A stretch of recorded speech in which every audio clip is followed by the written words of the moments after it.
Welcome to the only daily podcast focusing on compliance news of the day. Each morning, start your day with a cup of coffee and Tom Fox, the voice of compliance, to hear about 4 of the top compliance, corruption, or leadership stories you will need to start your day. The Daily Compliance News is a production of the Compliance Podcast Network.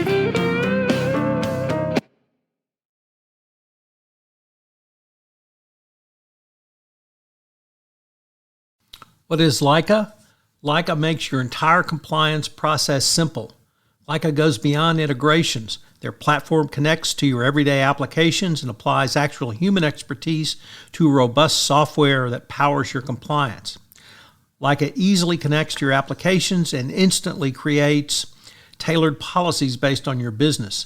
Then, compliance experts guide you through automated workflows designed to help you conquer certifications like SOC 2, HIPAA, and GDPR. Leica is the only compliance platform that offers a true integrated audit solution. No more messy spreadsheets, miscellaneous audit documents. Their team of experts manages your audit from beginning to end. Leica is more than just one solution. It maintains 100% confidence in your compliance program with custom monitors and alerts. As the compliance evangelist, I certainly understand the complexities around compliance, particularly around SOC 2, HIPAA, and GDPR. It's hard to unpack requirements when you may not know what they are within your budget and your growth stage. Leica is the solution for you. Listeners to this podcast get 20% off when you join. Visit heyleica.com/compliance to get their exclusive deal. That's HEYLAIKA.com/compliance to request a demo and get 20% off when you sign up with Leica.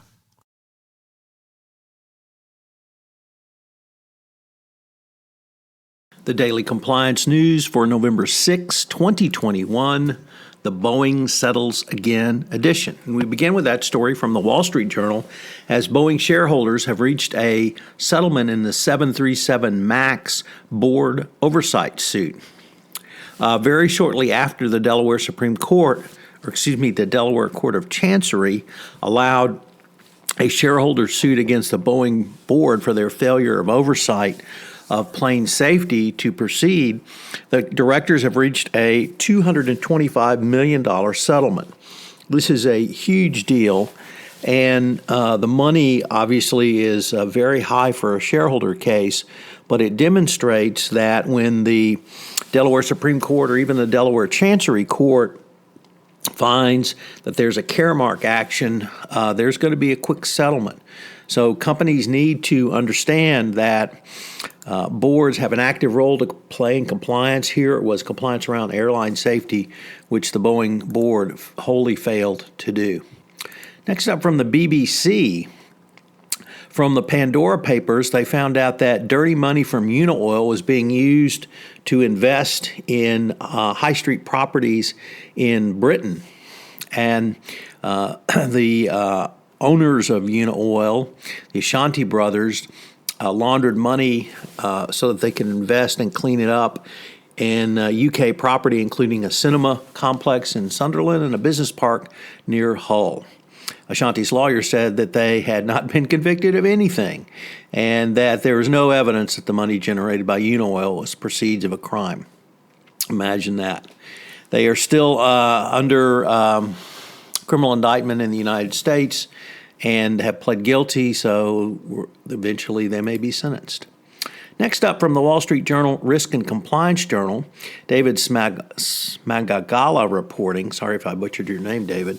The Securities and Exchange Commissioner, or rather Chairman Gary Gensler, said he agrees with the DOJ's recently revised approach to prosecuting corporate misdeeds.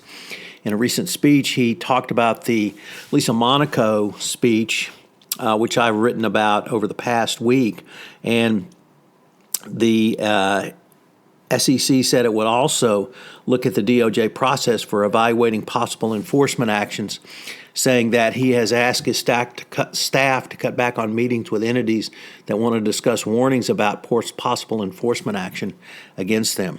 An examination is not an enforcement action, and so he wanted to cut that back. And the cooperation credit will also be reviewed. So when the DOJ speaks, many listen and hear, the SEC's listening, and if you're a compliance officer, you need to take note of what the DOJ is saying. Our final story comes as blockchain.com has hired its first CCO, an ex-Deutsche Bank compliance officer. So obviously that raises lots of questions given the compliance or rather lack thereof at Deutsche Bank. But he is one of the first 60 employees, and he's going to primarily concern himself with customer onboarding and other compliance issues as he gets a compliance program going at blockchain.com.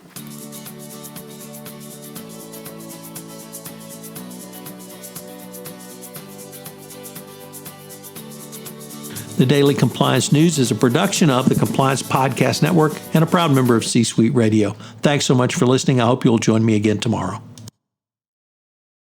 This podcast is a part of the C-Suite Radio Network. For more top business podcasts, visit c-suiteradio.com.